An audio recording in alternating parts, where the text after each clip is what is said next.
provocan en la sociedad. Con Vladimir Villegas. Bueno, 4:39, le damos la bienvenida a Esteban Reyes. ¿Cómo estás, Esteban? Bien, Vladimir, aquí estamos pues como todos los jueves para asomarnos un poco al mundo que viene, Vladimir. Sí, y también en el que estamos. Es el que estamos. Así es. Bueno, fíjate, este asunto del protagonismo de los influencers y creadores de contenido en las campañas políticas y en la política es un asunto muy presente, que no está en el mundo que viene, sino en el que ya tenemos, ¿no? Bueno, pero que también como algo que está comenzando y que puede ser o está siendo muy interesante, ¿no? Y eso lo podemos ver, Vladimir, en un creciente papel que están teniendo estos influencers. Lo hemos visto, lo vimos en la emergencia de Bukele como candidato allá en el año 2019, ¿no? También lo vimos el año pasado a finales en Argentina, como el papel que jugaron los influencers y sobre todo las redes sociales en la asombrosa victoria del outsider Milei, ¿no? O sea que esto ha estado creciendo, y este año 2024 pues aparentemente pues ha explotado esto como una bomba, como una cosa muy interesante, ¿no? Recordemos que hace un par de semanas atrás Elon Musk, que tal vez sea uno de los influencers más grandes, más conocidos del planeta, además de empresario, pues también es un influencer. Todo lo que dice tiene una gran influencia en el mundo, lo sabemos, ¿no? Entrevistó a Donald Trump, por ejemplo, ¿no? Criticada, por cierto, pero bueno, le da tribuna a Donald Trump, y además marcó el regreso de este personaje a la red social X, ¿no? Anteriormente llamada Twitter. Bueno, lo vimos también recientemente en Venezuela en las elecciones presidenciales, ¿no? El papel, sobre todo en los últimos momentos, que han tenido los influencers en esto, ¿no? Y esta semana, Vladimir, se está celebrando la Convención Nacional Demócrata, ¿verdad? Y esta convención, sabemos, va a ser nominada Kamala Harris y su vicepresidente Tim Walz, en la que una participación muy importante también fue de una predominante influenciadora como Oprah Winfrey, ¿no? Pero además, Vladimir, lo interesante es que van a participar, o ya han participado, porque la convención termina hoy, 5 influencers que van a funcionar como speaker en las tribunas. Bueno, tú te imaginas, pues, tener tribuna en la convención nacional de cualquiera de los dos grandes partidos en Estados Unidos, pues es una tribuna deseada por los grandes políticos. Bueno, Vladimir, 5 influencers, todos menores de 25 años, van a participar como speaker, ¿no? En la campaña, en la Convención Nacional Demócrata. Bueno, esto sin duda lo que demuestra, Vladimir, es que estamos en presencia de un nuevo fenómeno cultural, político y económico que vale la pena analizar. Fíjate, económicamente, todo este fenómeno se llama la economía de los creadores, ¿no? Recientemente, Goldman Sachs hizo un estudio y estimó el tamaño de este mercado en $250 mil millones, ¿no? Imagínate tú, o sea, una cosa tremenda. El centro de todo ese ecosistema de comunicación, bueno, son las grandes plataformas tales como YouTube, TikTok, Instagram, X, Twitch y otras, ¿no? Solo YouTube, creo que lo hablamos la semana pasada, genera 35 mil millones de dólares en venta de publicidad en su plataforma, ¿no? Esto, una parte, pues, de eso lo comparte con los creadores de contenido, no mucha, por cierto, pero entonces los creadores de contenido han venido ganando en esa gran industria, y se estima, Vladimir, que estos influencers generan una economía de 10 mil millones de dólares, sumando todas las partes, ¿no?, de toda esa gigantesca economía. Los ingresos de estos creadores llegan principalmente por la venta directa de publicidad en sus anuncios, sus publicaciones, ¿no? Llegando esto al 60% de los ingresos. Y el otro se reparte, pues, en la monetización de su contenido en las diversas plataformas, en cursos que dan a otros influenciadores y otros servicios que pueden prestar.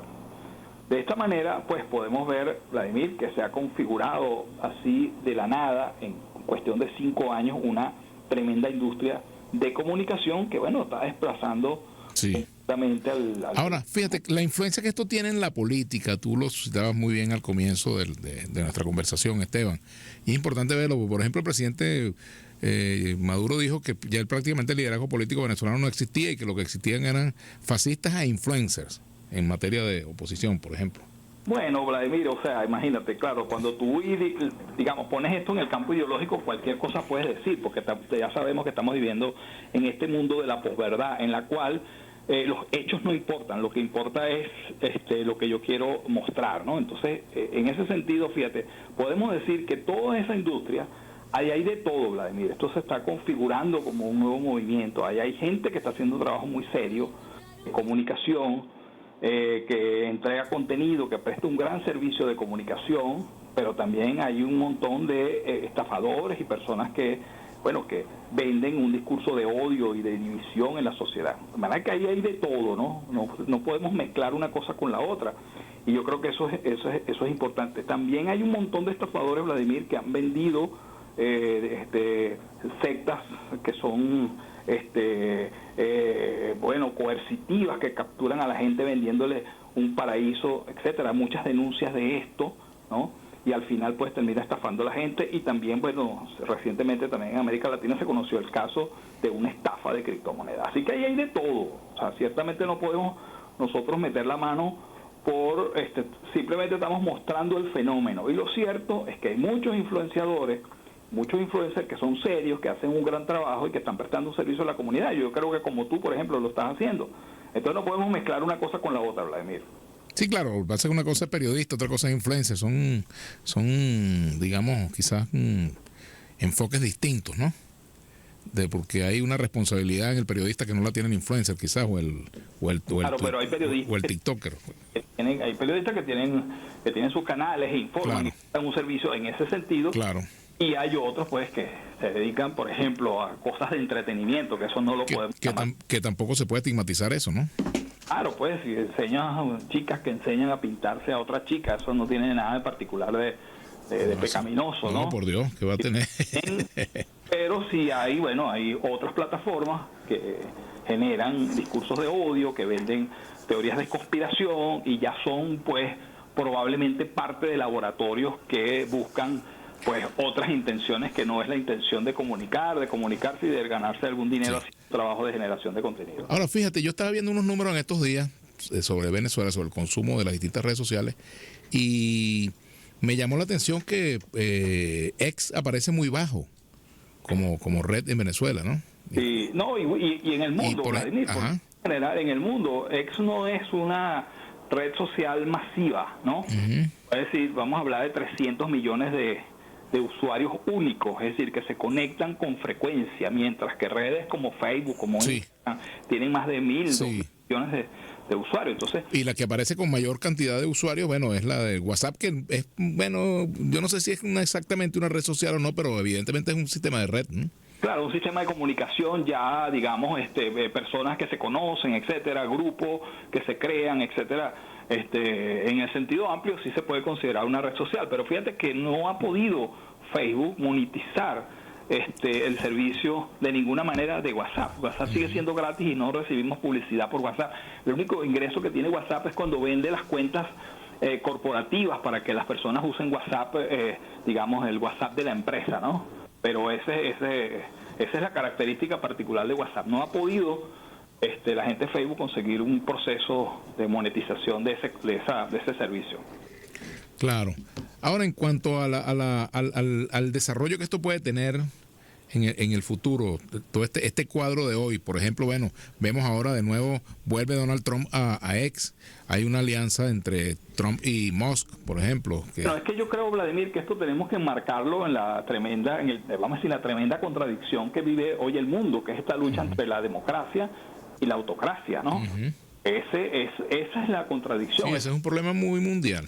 Ese es el contexto en el que operamos, ¿no? En el que operamos, y salirse de ese contexto es muy difícil. Tú ves personas que comunican cosas interesantes por X, dan su opinión y reciben una cantidad de bots que, bueno, a veces tú dices, bueno, ¿cómo la persona soporta que digan tantas sandeces, tantas cosas? Pero es este cuento de destruir, ¿no?, la opinión de otro, independientemente de si es pertinente o no es pertinente, si estoy de acuerdo o no estoy de acuerdo.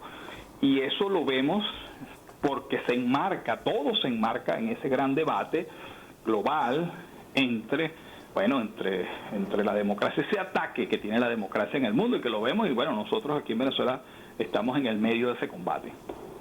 Sí, claro, por el asunto de los poderes fácticos, ¿no? Claro, es destruir los valores de la democracia. ¿Qué son los valores de la democracia, Vladimir? Que podemos discrepar y no pasa nada, ¿ok? Que puedo cambiar de opinión, que podemos tener ideas distintas, y eso no implica que tengamos que ser enemigos. Esos son los valores de la democracia, porque enfrentar problemas tan complejos como el cambio climático, como la desigualdad, todos esos problemas requieren, o sea, nadie tiene la verdad, nadie tiene entonces requiere debate, requiere conversación y requiere respeto, y esos valores pues están siendo destruidos, están siendo demolidos por un movimiento autocrático que asume pues una verdad incontestable para ellos, y yo diría que son dos movimientos, uno de izquierda radical, de derecha radical. Y ambos se tocan, Vladimir, porque la semejanza que tienen en las prácticas y en los resultados es increíble. Sí, eso es un punto muy bueno, porque fíjate, pareciera que hoy en día cualquier posición no extrema o una posición centrista es vista con sospecha, ¿no? O es vista con... Y es enmarcada, entonces los de un lado la enmarcan en el otro lado y destruyen a esa persona, y viceversa. Entonces prácticamente el debate público está muerto, el debate público muere al nacer, al recibir pues que muchos de ellos son laboratorios y son bots, Vladimir, no son personas reales las que están opinando ahí, otras sí son personas que de alguna manera se contaminaron con este odio y no pueden ver un mensaje con el que están levemente de acuerdo, porque inmediatamente tienen que insultar a la persona que está diciendo lo que está diciendo. Exacto. Bueno, y frente a eso, ¿qué hace la sociedad? ¿Qué pueden hacer las instituciones? O sea, ¿hay forma de controlar esto? Aquí lo que se está develando es una tremenda, vamos a decir, una tremenda incompetencia, una tremenda incapacidad para aprender de comunicaciones, cómo nos comunicamos. Y eso es un tema que está olvidado en la educación pública, ¿no? Es decir, es como regresar a aquello que enseñó en su momento Sócrates en la antigua Grecia, ¿no? Es decir, el debate, la mayéutica, hacerse preguntas, responder las preguntas, no partir de que todas las respuestas ya están dadas. Esa reflexión que es tan humana y tan importante para la transformación, para la innovación, eso se ha perdido. Y eso es lo que hay que dar. Yo creo que parte de lo que tienen que hacer en las casas, en los amigos, en las empresas, en la escuela, es enseñar a las personas a debatir. Mira, Vladimir, yo creo que algo que hace algo muy importante es este movimiento de Naciones Unidas, ¿oíste? Porque ellos pueden, los chicos, yo que tengo a mi sobrina nieta, Valeria, en eso veo los temas que debaten y cómo aprenden la retórica, aprenden la conversación, aprenden el respeto. Yo creo que esa es una cosa muy importante. Lamentablemente es muy, vamos a decir, es muy elitesco, pues no llega a toda la sociedad, pero yo creo que parte es enseñarnos la conversación, a enseñarnos a debatir. Sí, tendría que haber una reeducación democrática, digamos, en principios democráticos, en principios y valores democráticos. Exactamente, y la conversación democrática, Vladimir. Ahora, eso no puede dar pie, Esteban, pienso yo, a que se plantee, por ejemplo, una censura en las redes sociales. Eso no quiere decir que pueda haber regulación, es una cosa, censura es otra, ¿no? No, porque se esconden los intereses que tienen los actores políticos, se esconden en una crítica que es válida, que estamos haciendo a las redes sociales, que es válida, pero se esconde entonces otro interés, que es lo que tú estás diciendo, que es entonces coartar la libertad de expresión, la comunicación. O sea, esa no es la solución, pero es lo que pasa, se esconde esos discursos políticos, ideológicos, que tienen un objetivo específico, se esconden detrás de esas críticas que muy sanamente estamos haciendo nosotros aquí del fenómeno. Exactamente. Bueno, Esteban, caramba, creo que es importante seguir insistiendo en estos temas, y me gustaría algunas ideas que tú tendrías como conclusión de esta conversación. Bueno, yo creo que primero mirar que la conversación, la democracia es una conversación, Vladimir, es una conversación para entendernos, igual que la política es una conversación para entendernos, partir de que hay buenos y malos, partir de que hay héroes y villanos, es el camino a la destrucción, porque es que además, Vladimir, así no se desarrollan los pueblos, está más que demostrado.